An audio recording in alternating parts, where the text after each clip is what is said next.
Hey everyone, welcome to another episode of On the House. Today my guest is Israel Silva, a member of our agency who I've known for, I was going to say 6 years now? 6, 7 years, yeah. 6, 7 years. Yeah, 2017? Yeah. Shoot, almost 8. That's right. Because you started recruiting Jace. I think that's Yeah. when I first met you, you know. Yep. Brought you on campus at Fresno State. Yes, got to meet PJ Fleck in Minnesota. You hunted him down. He's walking by, you ran him down. Yeah. Talk about that, like that transition from coaching in college now to coaching kind of in the private sector, like how that's been going. And I know you have your boys that are obviously on a crazy wrestling schedule during the year. Well, that's all I did was for 15 years, Yeah. Division I coaching, and that's all I ever wanted to do. You know, and then different things happened at Fresno State. Program being cut, you know, different, investigations and stuff like that. Yeah. You know, we don't want to get into it, but it kind of happened at the best time. Yeah. COVID. Yeah. I mean, if I would have left coaching and the world would have just kept going on, I think I would have missed it more. But COVID happened and the whole world shut down. Yeah. So no wrestling was going on. Nobody was coaching. So it kind of came at a great time and it helped me process that transition. And I think I was out a year. And then I moved into the business sector. Yep. And it was one of the hardest things I ever did. But looking back now, I always have that 15 years of coaching experience, and that'll always stick with me. Still coaching now, but it's coaching of what I want to do. But I've evolved, and working with the agency, and working in the business life that I do, and working at the executive level, like I have way different things. So I'm grateful for the opportunity to leave the sport, still have that coaching background, but now I can kind of do more, and it's at the pace that I want in my life. And, couldn't have came at a better time. So now in life is good. I'm able to coach my own boys. I put a son in college and, still work with some of the fighters at the agency and do the wrestling camps here too. So still coaching, but it's at the capacity that I want to do. Yeah, because I asked for two reasons. One is I feel like in our sport, right, I think when fighters transition to the next, stage of their life, it's usually it comes with a struggle, right? They've done something for so long. And I know you've done it twice now, right? From athlete to coaching and now coaching into, the current, position in your life now. Yeah. And then secondly, I always wondered too, because I was like, man, with the boys getting older, was that inevitable anyways, right? Was there going to come a point where it's like, I'm enjoying coaching in college, but I only get so many years to kind of really be this active in your kids' career as well, right? In their wrestling. I think second question. Yeah. I think if I was still coaching in college, I probably wouldn't have. I think I still would have invested in my boys. Yeah. I would have had them around the program. I think. So bring them around there. Yeah, I think they still would have been part of it. I think they still could have achieved a level that they're at. But I think they're able to achieve a higher level because all my focus is on them now. Completely on them. When you're coaching at the university, that comes first. That's who pays your check. Then you're always traveling in competition. Then you're recruiting and doing all these things. So I would have had them around that, but I don't think they would have got to the level that we're going to get to. Yep. And then the transition from athlete to coach, same thing as when I left coaching to now. It was pretty easy. I was satisfied with, my career. I was an alternate for the 2012 Olympic Games. I traveled the world. I was ranked top 10 in the world, in wrestling, and got to see the world. So I put things in perspective. Like a kid where I came from, from Mexico, and didn't start wrestling until 7th grade, and I wrestled until I was 29, 30 years old.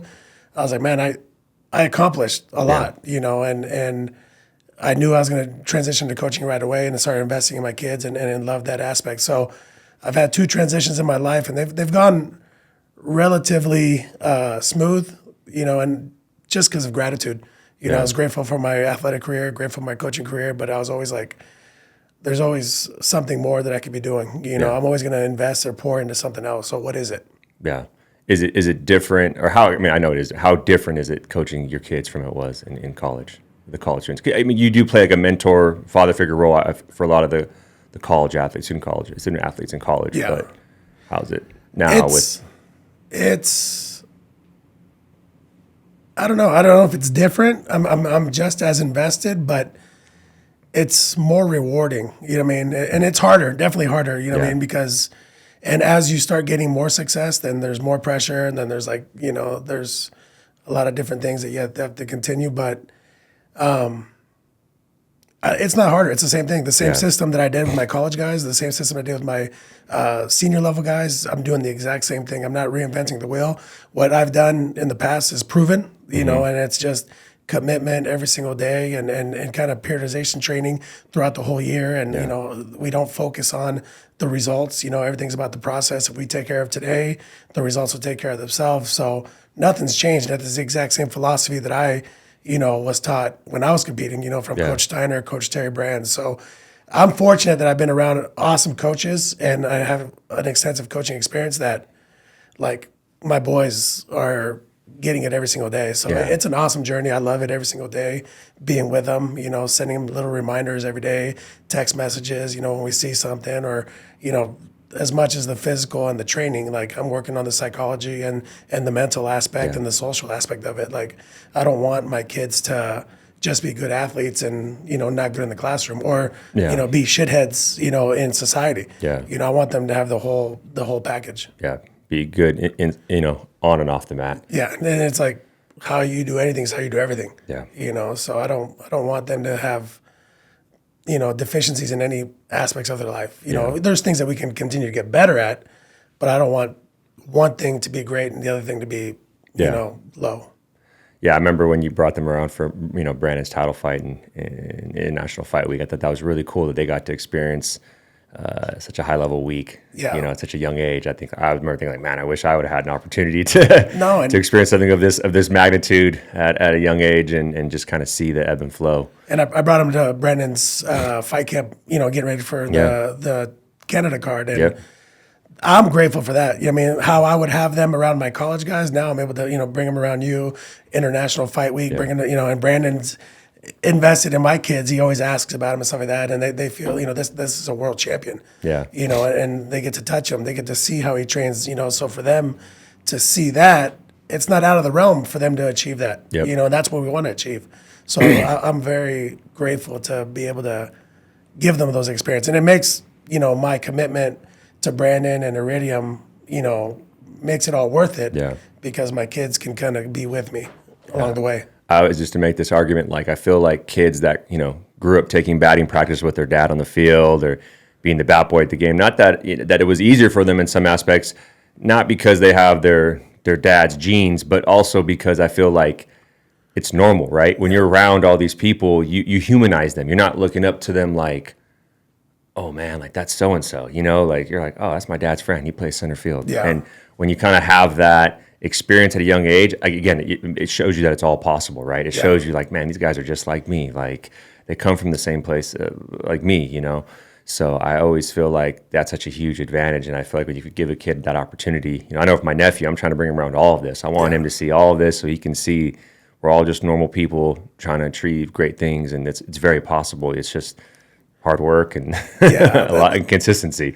One thing I started thinking about more, and it's like, my boys are afforded a lot of experiences because of who I am and what I've done in the sport. And when I started seeing the stuff with like LeBron and Bronny, not that my kids are there, but the word nepotism getting thrown around, and I was like, man, are my kids getting these opportunities because of me, or are they getting these opportunities because they've earned them? I kind of struggle with that, but I know that they put in the work. I know that they're at the level, they've achieved a certain level of success, that they've earned these opportunities. So it's a balance. I don't want them to just have every opportunity because of the work that I've done. I wanted them to also know that we have to continue the work, and if you do the right things, like these opportunities will open up for you. Again, I'm sure you've opened some doors for them, but I think that's every father's dream is to put their son on their shoulders, right? Yeah. I think you're doing that job. Obviously, they're working hard and they are capitalizing. The results that they're producing are obviously showing that. Yeah. But at the same time, it's like,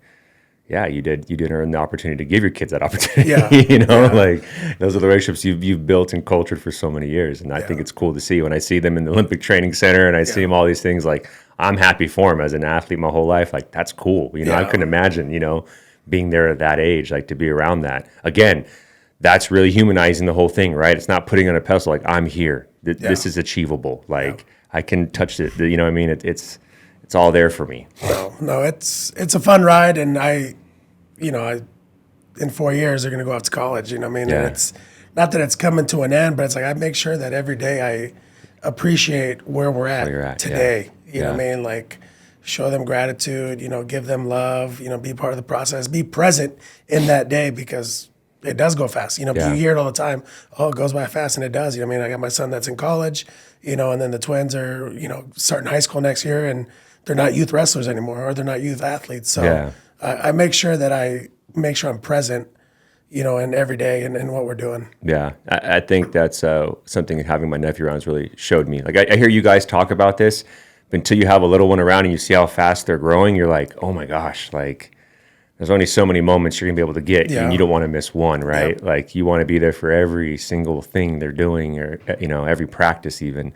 And it just puts things in perspective, and I think that's really cool. And I love, I really admire how you're there for your kids. I see the level of detail you put into the business life. Obviously with us, what you're doing here with the NIL and college, and also coaching MMA athletes.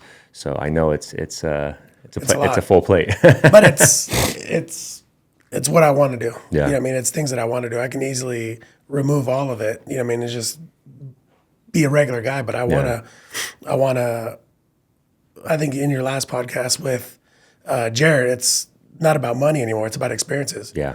So being able to corner Brandon in a world title fight or a main event, that experience, I'll do it for free. Yeah. Being around you, and being around other guys from the agency, high level people, being around Jared now, I want those things. I want other people that can kind of iron sharpens iron. I want to be around other high level thinkers. Money doesn't mean anything to me. I have enough to take care of my family, but I want to keep evolving, and I want to keep growing. Yeah. Especially I don't think I've made it. I don't feel like I'm 42. I don't feel like I'm that old. I still feel like I'm a 20-year-old still trying to figure it out. Yeah. No, I remember when I first met you at Fresno State, I was thinking like, man, I really liked what you were about, and I was thinking like, man, it'll be good to work with you someday. And you just don't realize like how maybe life will present those opportunities down the road. Like even with Jarrett last week on the podcast, like I know JV, and I know what a great guy is, but do you ever take a time to sit down with someone I came out of that podcast like my cup was full. Oh yeah. Like I picked up so many, I walked out of that like, man, I got better today just from doing this podcast. So I try to do the same things you're saying and just have gratitude. Like, man, like look at all the people you get to be surrounded with.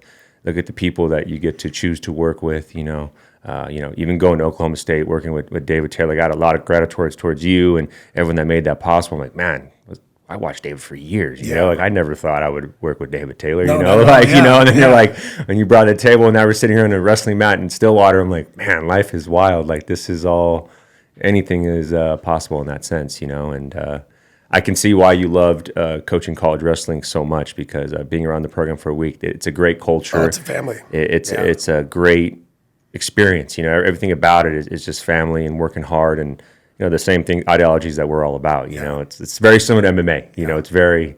So it was great to be around that. The things I miss about college isn't the travel or the competition, and you've seen it. Like the best part of that I miss is practice is over, you're sweaty, and then you guys are just sitting on the wall. Yeah. You're too tired to get up. Let me just sit here for 15, 20 minutes. Yeah. And you're just shooting the shit. With 2, 3, 4, 5 guys, you're talking about, all right, let's get ready, let's go shower, let's go home. Like those are the moments that I miss, because that's where the family is built. Yeah. So those are the things, or the locker room or something like that, or the sauna talk. Like I don't miss the competition. I have the competition in my life. You know what I mean? But just those moments are, if I miss anything, that's what I miss. Cameraman Dan got a good photo that I posted. It was like Diego, me, and Caleb, and David all sitting against the wall and talking. And I'm so glad he caught that moment, because I remember thinking like, wow, this is so cool. Yeah. Like we just had a great practice, and we're just sitting here and we're exchanging knowledge. We're not all speaking different languages. Yeah. It was just so cool. And then he's like, hey, you want to go in the sauna? You want to go hang out? Like, yeah, let's, you're just sitting here thinking like, wow, this is a pretty free life. Like this is pretty cool. And then to see these guys, it's also great too. I know from a coaching point, it must be even more for you, but like to meet those kids, to watch individually how they each individually prepared for a match, and then to go watch them perform on TV was really cool to see. Like, oh, I saw that. Yeah, he was working on that. You know what I mean? Yeah. And then Wyatt, I'm like, oh, okay, cool. And you're watching them and you're seeing them perform, and you're like, man, that's super cool to see them implement what they were, practicing for so long and execute it well. No, it's Oklahoma State's a fun team to watch, and I was very happy. I mean, all the social media posts with Diego being there, you being there, like it was pretty cool. You know what I mean? So, and I remember, David's been with us for 2-3 years now. Yeah. You know what I mean? Just texting you guys, hey, I got my buddy David. You know, he doesn't have representation. Do you guys want him? And you're like, absolutely, yes. Yeah, I was like, what the heck? Yeah. You know, what I mean, and I'm glad that David trusted me, and then you know, with my trust with you guys, we brought him on board, and you know, that relationship is only going to continue to grow. And you know, we had him through his world championship, and now his coaching career and stuff like that. So David's it's pretty amazing. Yeah, he's a good dude to be around. When it comes to like choosing colleges for your boys, like you're gonna let them kind of do the road. No.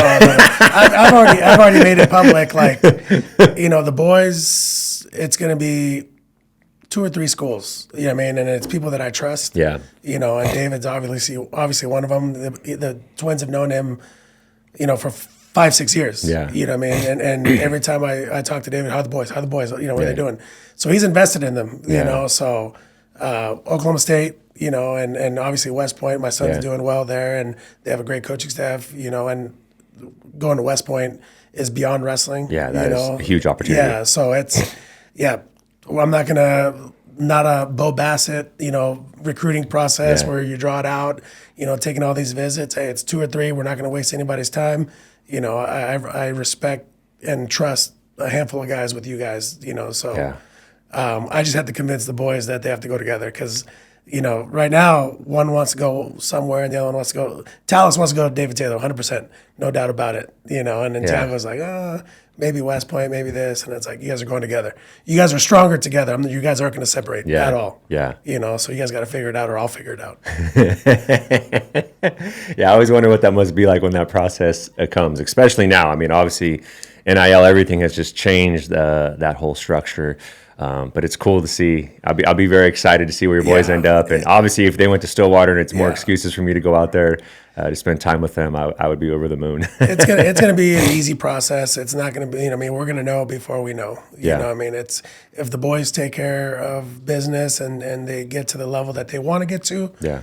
Oklahoma State's, you know, the number one option for us. Awesome. You know, and like I said, David, we've been around David for a long time, and I trust him, and he's gonna treat my boys like his own. Well, I feel like you have a different perspective than most parents in the sense that you've been a part of college wrestling for so many years, and so you'll know where your kids would be or have the best opportunity to grow, not as just wrestlers, but as young adults, right? Yeah.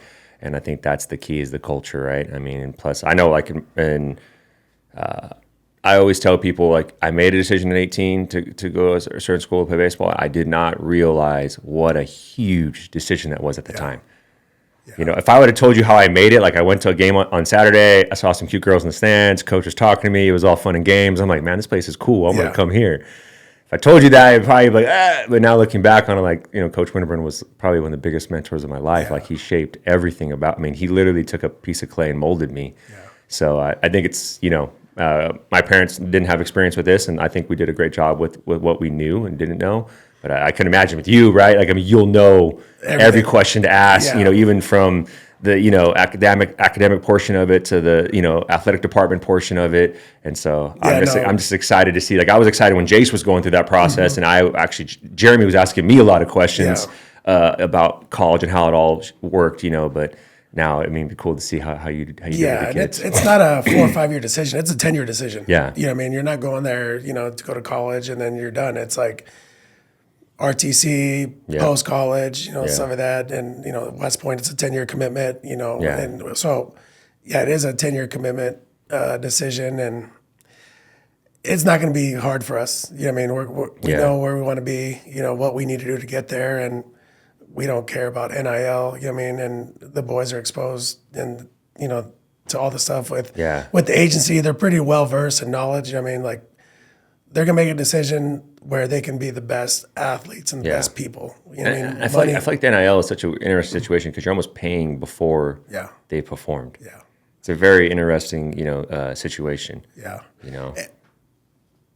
Yeah, and like with us, we don't talk about money. Oh, you're going to be this. You're going to get 6 figures. You're going to get this. I was like, We don't care. If you do the right things, opportunities come, whether they be financial, whether they get their education paid for. Like, you do the right things, you put the work, opportunities will come. You know what I mean? If you put your focus on money, you know what I mean, like, you're in the wrong sport. Yeah. You know what I mean? We're in wrestling.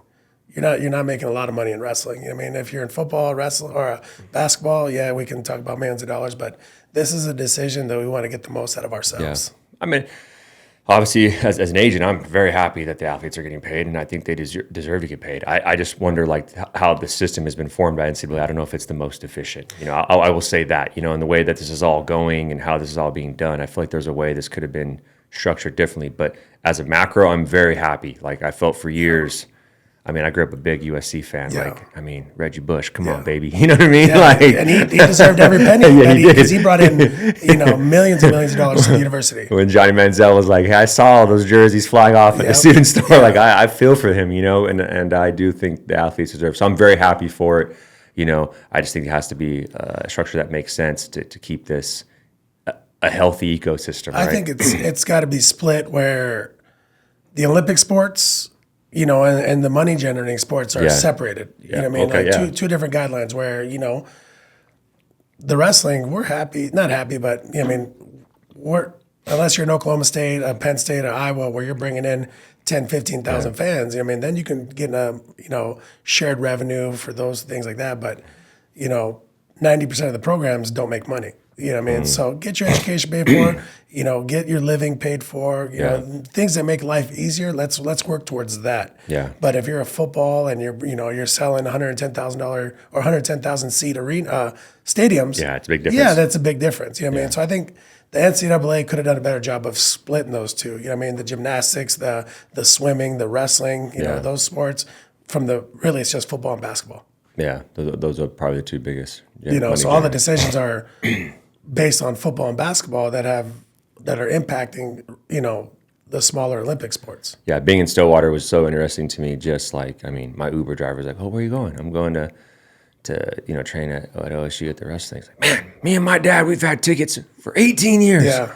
We sit. I mean, they did the section, and you know, and they're like, "So, you know, this year, what are your thoughts on everything?" And you know, they're big Wyatt Henderson fans. Obviously, they're transferring from his previous school, you know, and everything. And I was like, man, like they are into it, and it was cool to see. And like you could see, like I was looking at Diego, and he's looking like, oh man, this is cool. You know, that's the show. You know what I mean, that's their professional team in Stillwater. I mean, they put, I think it was like over 8,000 people on a Monday night. I mean, that's impressive into a gym arena like that. That's crazy. That's what David needs to continue doing to continue to get the financial support from the university. You know, if you're selling out, you know, 10,000 plus, you know what I mean, then it makes sense, the business sense. You know what I mean, your program is safe. Stillwater's in a good situation because they don't carry as many sports. I think they have like 16, 17 sports total, where some of these universities have 25 to 30. So they have way more. Yeah, way more money's, you know, going out. So, you know, the smaller I think Oklahoma State's at the minimum that you have to carry for Division I. Nice. You know, so the money that comes in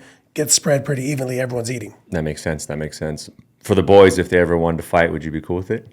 100%. Nice. Yeah, man. Let's handle business. Let's make an Olympic team. Let's do that. But I'm gonna put them in the right place. Same thing. Like I have you as an expert. Like, hey, let's find the best situation for them that's gonna help them grow. You know what I mean? And that's if they're good enough to do it. You know what I mean? And they can achieve that high level. Yeah, why not? Awesome. What's it been like coaching? What are the differences in coaching like wrestling to MMA? Like, or maybe not so much the X's and O's, but maybe just experience-wise, or just actual the coaching of the live event, like the actual match. It's coaching the athlete is the same. You know what I mean? You're invested in the individual, and you know, really, I'm at the point where I can choose who I can work with and I don't work with. You know, so the people that I work with, like, treat this as like they're professionals. You know, like you said earlier, you know, they eat, sleep, breathe, live the right way. You know what I mean? So they're going to achieve, you know, the highest level. So if I'm going to make the sacrifice to travel and to be with you, I want that same sacrifice back. So working with Brandon, the ultimate professional, you know what I mean, gives you everything. It's easy to work with them. So it's all about the connection. You know, the connection with the athlete, the connection with the college athlete. If they know that you're invested in them, and they'll do anything for you. So in that sense, it's the same. MMA coaching, like live event versus wrestling, it's a little bit more calm. You know what I mean? Yeah. Like, you have 4 coaches and everyone plays their role. And I love breaking down film, whether it be wrestling, whether it be MMA. Like, I might not have the MMA background that a lot of these coaches have, but I guarantee you I can break down film and see what's going on and how to game plan, with the best of them.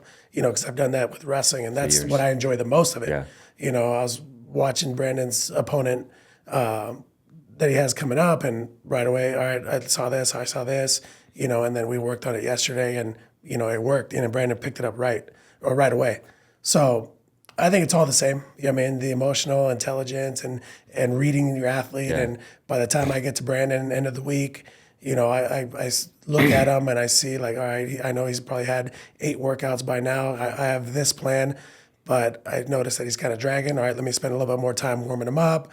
All right, now he's revved up. Now I can really rev him up. Or, hey, he's, limping a little bit. Let me scale back. So reading the athlete is all the same. Yeah, I was always really impressed about how well you transition into Brandon's team with everything. And I know you've done that many times, right, with colleges. You know where to fit in. And I feel like you did such a good job with that. And in that situation, especially with everything that was going on in that time, with all the transitioning in Brandon's camp. I felt like you really helped keep that gel for us. Yeah, and Brandon's a special person to all of us, and he's got the biggest heart, and everyone's sees what he's committing. So we have a pretty selfless team. Yeah. With Coach Macio, Coach Hoya, myself, and Capatillo, and Coach Safe, like none of us care about the credit. Yeah. None of us. We just want Brandon to find that success. We want him to be happy. We want all his work to pay off. Yeah. Because he deserves it. So yeah, it's a special team. This is the only team I've really been around in the MMA. So I don't know how other teams are, but this is all we know, and everyone's here for the common purpose, the common goal. Nice. Yeah. No, I really I feel like our moments together, Brandon, have been some of the best in my career. Yeah. I really enjoyed the camaraderie we have, and it's something I really love whenever these guys have fights. It's just the camp and all. Like it's just like earlier with wrestling, right? It's just the hanging out against the wall, and after practice, it's always good just to be around everyone and well, the gang's coming back together. Yeah, what I mean? We already FaceTime with Coach Hoya. He's flying in tomorrow, and it's like going back on tour if you're like a rock band. Exactly. We're getting everyone together. Exactly right. And you know what? The last fight camp, it was a lot. I was traveling every week. I was on a flight every week. And then we were in Canada, and we got the job done. And I was like, man, that was a lot. And we were off December and January, and then you get to the point you're like, I'm ready to do it again. Yeah. Like my wife's like, you need to leave. You need to get out. You need to go get on the flight. You need to go somewhere because that kind of fills my cup, my competitive juices. So, yeah, the band's coming back together, and like we just love being around each other, talking crap to each other. Yeah, it's a good vibe for sure over here. yeah, it's good. That's really cool. The wife's always been so supportive. I know that you've mentioned that a few times. Oh, she's the best. My wife. If it wasn't for her, I wouldn't be where I'm at. My boys wouldn't be at the level that they're at. She's the ultimate wife, mother. She's deep in her faith. And she understands. I don't know if you can say this anymore nowadays, but she understands the role of the mother and the wife. Yeah. She allows me to be the father, the head of the household, and make decisions, that are best for our family. But then she's there to support me. At the same time, my boys see how I treat my wife, with respect, and I never, I'll tell you this, in the 19 years we've been married. It's 19 years, 19 right? years being married, but we've been together for over 20 years. I've never cussed at my wife. I wouldn't say I've raised my voice. I've never raised my voice. We've had some hard conversations, but I've never raised my voice in anger with her out of respect. And I was raised by a single mom and 2 older sisters, so I was always taught to respect women. And I show my wife that same respect, and my boys, see it. So when they go, and then have their families, and later on, hopefully that they've learned, that. But my wife, we wouldn't be here without her. She put her career on hold to allow me to pursue my Olympic dream. She put her career when I was coaching, you know what I mean, trying to elevate. I just got done competing, or not competing, I just got done coaching, you know, and I wanted to keep elevating my first coaching position. And I was like, hey, we lived in Tennessee. And I was like, hey, I want to take this job at Oregon State, you know what I mean? And what do you think? We're moving across country again. And she said, I don't care where we move. I mean, I trust your decisions. I know that you can do your due diligence. As long as the family's together, I'll move everywhere. Nice. You know, and we've lived in 6 different states. Wow. We went from Tennessee to Oregon to South Dakota. I coached at South Dakota State, then Virginia, then to California. The family's been... Yeah. And it's been fine. You know what I mean? My oldest son, by the time he got to California, 6 different schools, 6 different elementary schools, and he was in 6th grade. Oof. You know, so it's almost like a military kid, yeah. But like we were always together. So like every stop of the way, we have like awesome friends in South Dakota and Tennessee and Oregon. Like we made, like everyone's like, oh, what was your favorite place? Like they're all our favorite place. Like we have great friends at every single location, you know. But yeah, she told me that early on. Like I don't care where we go as long as we're together, you know. And that allowed me to like keep advancing my career, you know. So very selfless. Yeah, no, she's awesome. And like I said, our 19-year marriage, like we had our son, or we were dating for 3 months, you know, in college. She got pregnant. Oh, wow. You know, yeah. And, you know, the chances of that marriage working out or that relationship working out, pretty slim. At 3 month part, at 3 months, yeah. So you're still in the honeymoon stage. And we were in junior college in Idaho, and I was getting recruited by Terry Brands to go to Tennessee. And she told her mom and dad, like, hey, I'm pregnant, like, you know, and Izzy's going to go to Tennessee to go to school. And her parents are like, all right, stay here. We'll help you raise the child, stuff like that. She's like, no, I'm going with him, you know. And then we weren't even together a year when we moved to Tennessee together, cross country from Idaho to Tennessee. And then almost to the day that we started dating, we had our son, Taven. Wow. Like my 1 year anniversary gift to her was our son. But yeah, you know, and then, you know, we're talking about marriage, and she's like, I don't want to get married just because we have a kid. So we waited 2-3 years, and before we got married, we made 2 commitments, you know, and I watched my mom, you know, she had a couple marriages and stuff like that, you know, and I'd see them argue about money and stuff like that, and I hated it, you know. So early on, my wife and I, before we got married, we made 2 commitments to ourselves, you know, like, hey, I said, I never want to argue about money. I'll make sure that we're taken care of, whatever I got to do. Like, I never want to argue about money. And then her non-negotiable was divorce is never an option. Like, whatever we're going through, you know, unless like infidelity and stuff like that, like something drastic, but, you know, whatever struggles we're going through, like, we will never mention like separation or divorce, you know, and those 2 things have guided us. And like, you know, now after 19 years, it still feels like we've been married 2 years. I mean, it's still fresh, you know, we still have lots of love for each other. Our communication has ever been better. Now that we're more mature, like life's good. I mean, life is very, very good. And then even now, I have more gratitude because that son that we had is now at West Point. So obviously you guys did a good job. So it's like, big accomplishment. Like as soon as he stepped foot at West Point, it's like we did a good job. Yep. You know, especially at a young age. Yeah, we did with a lot of uncertainty in your life and in your relationship at the current time. I mean, both are still kids. I mean, no disrespect. I mean, that's 100%. I mean, that's wow. That's impressive. Yeah. So literally from that moment where he stepped foot on at West Point, I remember like a big burden was lifted off my shoulders, like, because that's my responsibility. And I always said I never wanted to have adult kids in my house. I don't want a 25, 26-year-old living with us and we're taking care of them and stuff like that. It's like we failed as parents, you know, if we have that, in my opinion, you know. And I just wanted to make sure my son was set up to have a successful life. Yeah, I heard once, like, if you don't discipline your kids if you don't discipline your children when they're kids, like you'll suffer.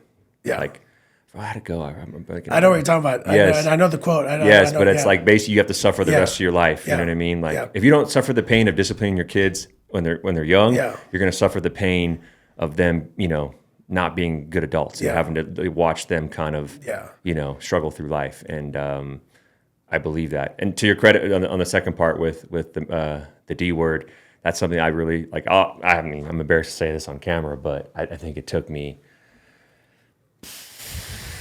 gosh, a good year and a half, maybe 2 years into marriage before I really had to adopt that. Yeah. You know, just my upbringing, I always had a quick exit button on things. I don't know why. Yeah. I think that's probably deep rooted, but that was something I really had to work on. Was Yeah. we're not saying that. Yeah. We're not, and I haven't said it in years. And you know, it's some area I had to grow in for my wife. Like, Yeah. hey, like I'm in this, even if I didn't mean it, even if it's a knee jerk reaction, it's still not an appropriate action at all. Yeah. So you know. And even with the talking to the women too, I think that's spot on. I never experienced that till Bentley's around. Now that he's around, it's like, man, he is watching everything. So I need to really show. I mean, I always do anyways, but you're just even more careful. You want to make sure he understands like the level of respect that goes to a woman, especially the woman you love. Yeah. And has there been times where I've wanted to? 100%.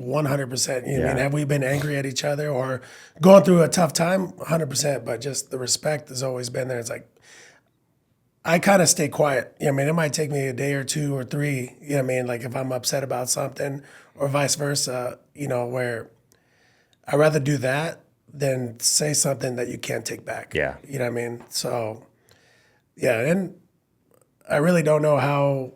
Well, I do know how we got to where we are because I didn't have the father, you know, a single mother, like to show me like what it is. But I knew that what I didn't have perceived, I wanted to have that for my kids. You know what I mean? I kind of wanted to break the cycle.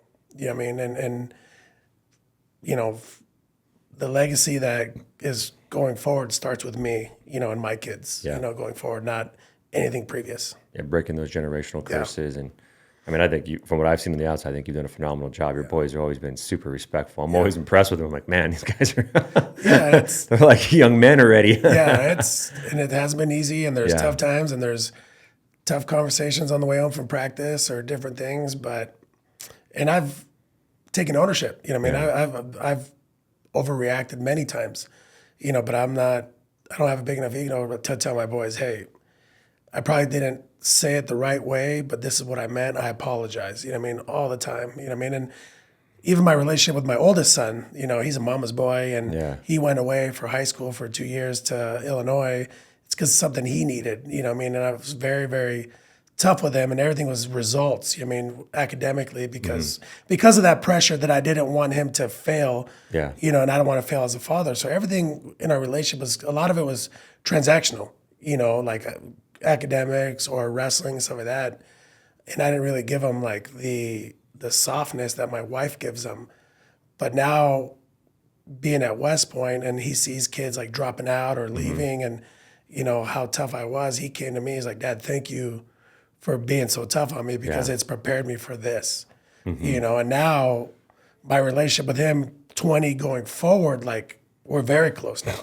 You know what I mean? So now I see him as a young man and he's doing his thing and he's got his own money and he's, you know, at the most prestigious school in the world.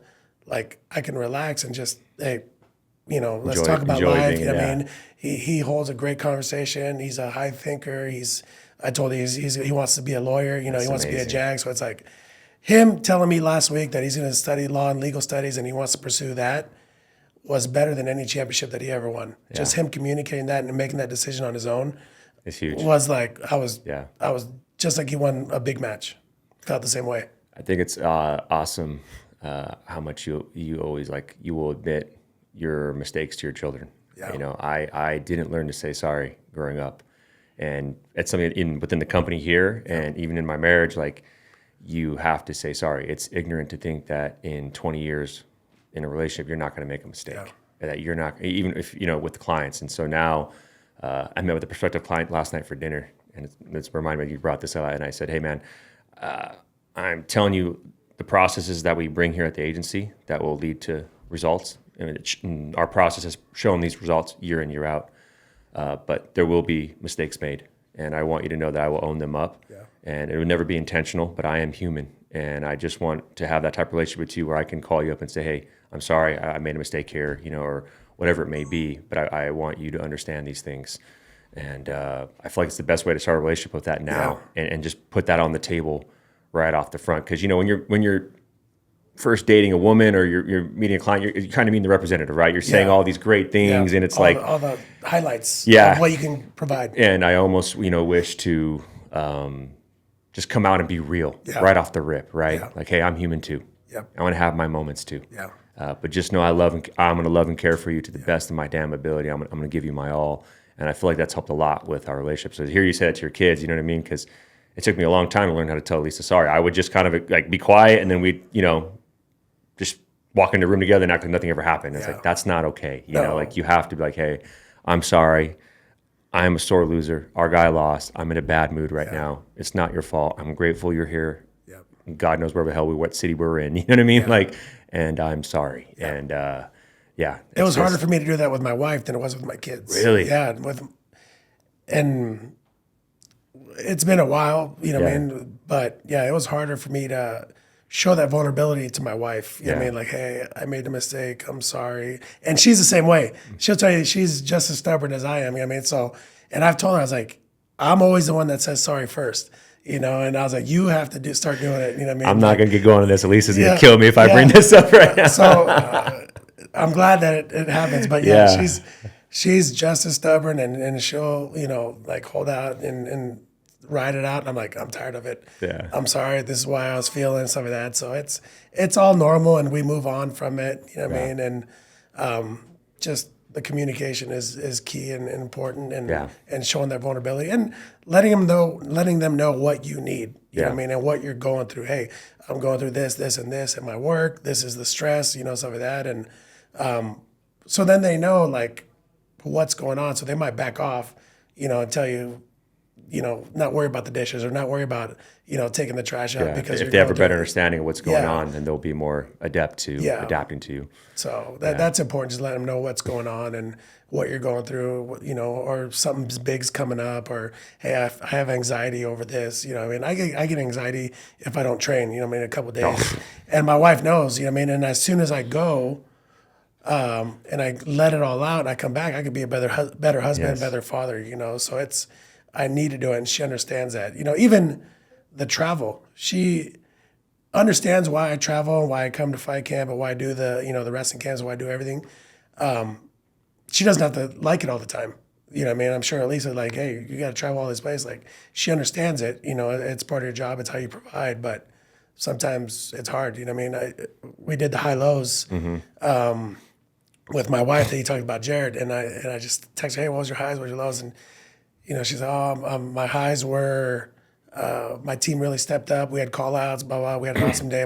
My lows was that you're leaving. I set back my highs, or my lows is like, hey, dealing with a lot of stress, big projects, stuff like that. My high was that I'm leaving to come to fight camp. You know what I mean? But I shared it, with her and stuff like that. And my high was being able to travel and come see Brandon and come see everyone in the team. Her lows was that I'm going to be gone for a couple of days. So. But we communicated and we shared it, Elisa knows that now. Like, she'll literally be like, go work out. Yeah. She knows. I don't know what it is, but if that doesn't done, sometimes I just start like, I don't know, maybe just feel unaccomplished or something. I don't know what it is. It's like, I remember one time we were out here in Vegas in like 2019. It was a turnaround trip. And she literally drove to a gym, dropped me off for an hour. I worked out, showered there, and got back in the car and continued our work trip. And she's like, "Oh, you're a much better person." And I'm like, I just needed to get that out of my system. And the boys are getting that way too. Like, I try to give them time off. Yeah. Like, all right, we had a big tournament. Let me give you a week off. Like, they can't take a week off. Like, they're so conditioned to like do this every day. So I don't give them time off. The intensity changes. You know what I mean? Like, hey, all right. You need to go train. I'll drop them off at the gym, and I won't be there with them, like overseeing their workout, make sure every rep is good. Like, so, hey, just go do your thing, hang out with your buddies at the gym, get a lift. I'll pick you up when it's done. So the boys are getting to that too, where like they need to be training, otherwise they like are all over the place. I think that once those habits start at such a young age, it's hard to break those. Like, I was, for the documentary, they're asking like, oh, you get up and work out so early. It's like, man, I've been doing this since I was 13 years old. I'd walk to school, lift at 6, shower in the locker room, and then go to school. Like, that was like, year-round football, wrestling, and baseball, like it just was second nature. So now you're 40 years old, you're like, well, that's what I do. I wake up, I work out, I shower, and I go to work, like it just seems like, I don't know. Like I that's shared life. something today. I don't know if you saw it on Instagram. It was a doctor posted like, my father, when I was 14, took me to train 3 or 4 times a week, blah, blah, blah. Like I did it my whole, childhood. And now at 40, like I'm continuing to do those things because my father instilled that in me. Yeah.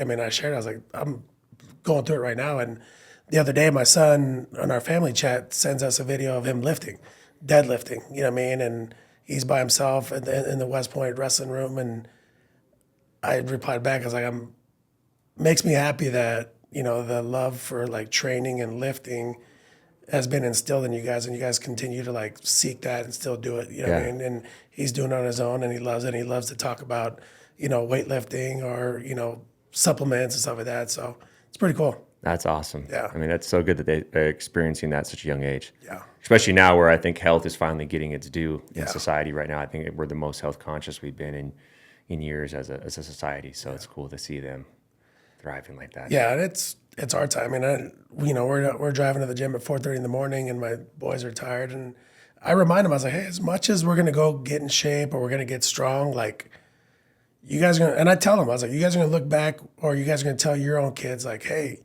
we used to get up at 4:30 in the morning with dad or with your grandpa, Yeah. and we used to go to the gym and stuff like that. Like we're building memories together. You know what I mean? Yeah. And that's more important than like the actual work that we're going to go do. Yeah. I mean, and I say this all the time, where I think my boys have an advantage over a lot of kids in the country is a lot of these dads make them go work out, or, they make them cut weight and stuff like that. And I say it all the time. I was like, do it with your kids. Do it with your kids. Show them what the work looks like. Like if you're making your kid cut weight, be in the sauna with them, get Yeah. on the treadmill with them.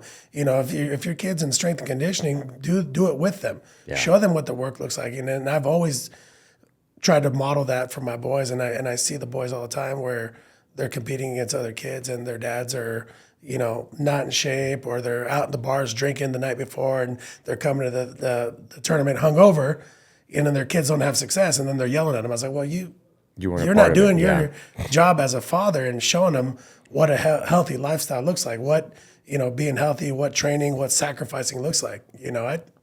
I rarely drink. It's not that I don't drink. I don't have a reason to drink. Yeah. If somebody invites me over, hands me a glass of wine, or, a barbecue, have a beer, yeah, I'll do it. But I don't look for that every single day. You know what I mean? And my boys don't see me drinking or having these vices. You know what I mean? My vice is getting up at 4:15 every morning with them and going to train. Yeah. Yeah, I think that's so true too. It's like if you walk through those adverse moments with them, they're more adept to understanding, okay, this is normal. This is part of the process. Where if you see your dad doing one thing, but you're being told to do another, it's like, hey, like, why am I going through all this? I feel the same way with the fighters. That's why I like to cut weight with them and go through the experiences 100%. with them, because it's not like me like, oh, come on, you can make weight on 3 weeks. Come on, let's take the fight. Like, no, it's like, hey, I'll be there with you. Yeah. We'll go through this together. Let's give it our best effort and let's do this, And I think that's a way to earn their respect. Well, going to Stillwater for a week, Yeah. with Diego, and putting wrestling shoes on and, doing the workouts with them, doing the bikes, hitting the sauna, like you build that trust with them. You build that rapport with them. You know what I mean? That, hey, this guy is with me, Yeah. So I do that with my boys. And I don't want to say like, hey, Diego, you should add this new training regimen into, this is the type of wrestling we need to add into our training. But I'm not going to go there with you. I mean, I have to walk you in that door and go through it with you and see, okay, this is what we can pick up. This will be very applicable. And I have to be part of it. I can't suggest something and just be an armchair quarterback with it. You have to go there and experience it too. And it made me very happy because it just seeing the connection you built for us. We go. It obviously a seed was planted because then he goes and he's posting, just finished an OSU David Taylor workout. And that made me happy. Like, okay, now we're evolving. Yes. We're having a lot of success right now, but we're evolving. Yes. Kind of like when Brandon brought you on board, right? Like having a ton of success, but we're evolving. We're adding this wrestling component to our game. And it's showing. And I just think that's so amazing to be able to help affect change like that. And that's a credit to you. You are always seeking people that are better than you at other areas. You know what I mean? And like not having an ego, like, hey, whatever can help my team, Yeah. let's do it. You know what I mean? Whatever's going to help Diego be a world champion, you know, using the resources and the relationships that you've built over, you know, your career. Yeah. Like, let's help each other. And seeing David wrestle live, like, coach. Oh, he's one of the best ever. He's one of the best ever. Man, he's playing some like Bobby Fischer level chess in Yeah. there, and then Oh, just yeah. watching him is just it's a thing of beauty. Yeah. We're all just sitting there. Against these high level college guys. Yeah, You know what I mean? It's just there's just, levels. Wow, Yeah. like it was an honor. Yeah. No. I think David was kind of taking back about how in awe we were. We're like, wow, like Yeah. you make this look very easy. Like he doesn't even look like he's really motoring through it. Like he's just For a 4-year period, David was the pound for pound wrestler in the world. You know what I mean, nobody was touching him. He had the motor, you know, he had the technique, he had the mentality, he had the mindset. He was the best. You know what I mean, he was teching people. You know what I mean, it was fun to watch. yeah. I mean, obviously the RTC has a laundry list of good wrestlers, amazing wrestlers, not good, amazing wrestlers Yeah. in that room, and just seeing all the talent in there was just so. Yeah. Impressive and such an experience just to see the level. How it was awesome to see multiple champions in one room, but also how they were all a little different in their preparation, in the way they went about things, and just kind of picking up little pieces from each, and just kind of seeing all of them. It was definitely something I learned a lot from. And that's what I've done in my coaching or career. Like I've been around, you know, some of the best coaches, you know, Jim Zaleski, Terry Steiner, Troy Steiner, Coach Brands was my coach, Kevin Jackson. It's like I remember a piece of all of it, and I've kind of made it my own. Or so, yeah, just picking everyone's brain and not having like the ego to like, oh, I know it all, or this is my system. It's like even now I want to continue to evolve. I want to continue to be around, you know, high level people and just soak it all up. Yeah. You know what I mean? Soak it all up and apply it.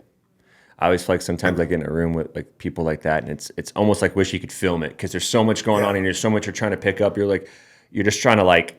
It's like when you own that one machine that has all the dollar bills in it, and you're just trying to grab it all. You're just trying to grab it all and try to soak it all in, and then it's like funny. You'll talk to like Diego and Caleb, and like, they all picked up maybe something different than I picked up, right? Yeah. But we're all just trying to gather as much, and I'm having my notes out, and I'm just trying to write it down and just, okay, this is how we do this is how we do that, and this is how they did that, you know, and you're just understanding there's many ways to greatness. Few things are very consistent, right? Hard work, level of detail, you know, consistency, obviously. But it's also, there is the little nuances that each person does differently, and it's cool to see how they do it, especially David too. And that's what I appreciate being part of the agency. You know what I mean? Like that, being part of the agency has allowed me to be around high level people. You know what I mean? Like with Jared, with you, you know, everyone. Yeah. You know, that's what I care about now is just who can continue to help me evolve. Yeah. And it's crazy because you go up to Fresno not thinking that this would be a relationship someday, and it's cool here that we're here now. Yeah. And, you know, winning world titles together and traveling together and doing all the things that we're doing, and it's just it's a great. The world works in funny ways with networking sometimes, and it's awesome to see how it comes together. Yeah, and I'm grateful for Jeremy, you know what I mean, introducing us and being part of that, you know, and I would have never, you know, thought that after I left coaching, or even in that moment, that I was going to continue coaching college and be a head coach one day, and, you know, God had a different plan. Yeah. You know what I mean? And I like this plan. Me too. Yeah. Man, Coach, I'm really grateful for having you today. I always finish with 3 questions. First question, you could tell your 18-year-old self anything, what would it be? I would tell myself, kind of be patient. I mean, when I was 18, I was, you know, a Division I product, and I had a 2.0 GPA, so I had to go the junior college route. You know what I mean? So then went to junior college, then went to Division I, then coached 15 years Division I. You know, so at 18, I would just say, I would probably say, stop being an idiot. Stop being an idiot. That's what I would tell myself. Okay. Stop being an idiot. Stop partying. Get focused, because, you know, you're going to make it. Awesome. Yeah. Billboard on the side of the freeway, any quote for the world to see? It'll be a Bible verse. Okay. Yeah, I mean, and it's kind of what we've been talking about, this whole podcast is Proverbs 22:6.